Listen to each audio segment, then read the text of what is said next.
Работната група за уставни измени не сака да зборува за временски рок во кој би требало да ги испорача првиот текст на иницијативата. Позицијата на ова тело следи по изјавите на владени представници дека би сакале во наредните денови, веќе во текот на идната седмица, да го видат текстот на иницијативата за уставни измени. И ние сакаме што е можно побрзо да завршиме со работата, изјави претседателката на групата по денешната втора седница на која се утврдувал деловникот за работа.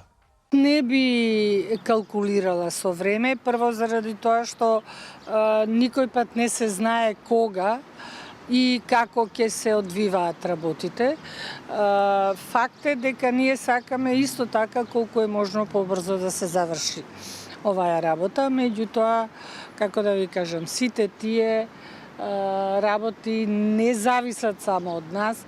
Има голем број на членови, како што ви кажав, тие имаат своји предходно превземени обврски. Јас само можам да ви гарантирам дека комисијата ќе работи крајно транспарентно и ќе бидете известени апсолутно за се што работиме и како работиме. А тоа што оваа група составена од 23 правни експерти, представници на политички партии и институции ќе го сработи, ќе биде основа на идните нацрт амандмани кои за да поминат во собранието и со тоа и бугарите да влезат во уставот е неопходно двотретинско мнозинство. Премиерот Ковачевски во првиот јавен настап по враќањето од Вашингтон излезе со нов повик до опозицијата која се противи на иницијативата за овој парламентарен состав да влезе во процес на уставни измени.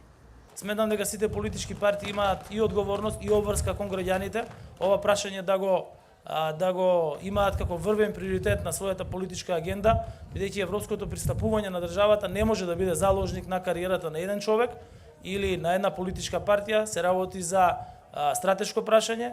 Но дел од граѓанскиот сектор кој се занимава со македонско-бугарските односи посочува на тоа дека промената на уставот е клучниот, но не и единствениот критериум за наредните фази од преговорите. Во својот осврт кон ситуацијата, Институтот за демократија повикува на системски пристап на надлежните кон сите обврски кои произлегува од ланскиот француски предлог, со чие прифаќање се отвори патот за старт на преговорите. Не треба да се остави отворен простор за нова блокада која Софија би аргументирала со тоа дека Скопје не ги исполнува преземените обврски, велат од оваа организација. За Гласот на Америка, од Скопје, Владимир Мирчевски.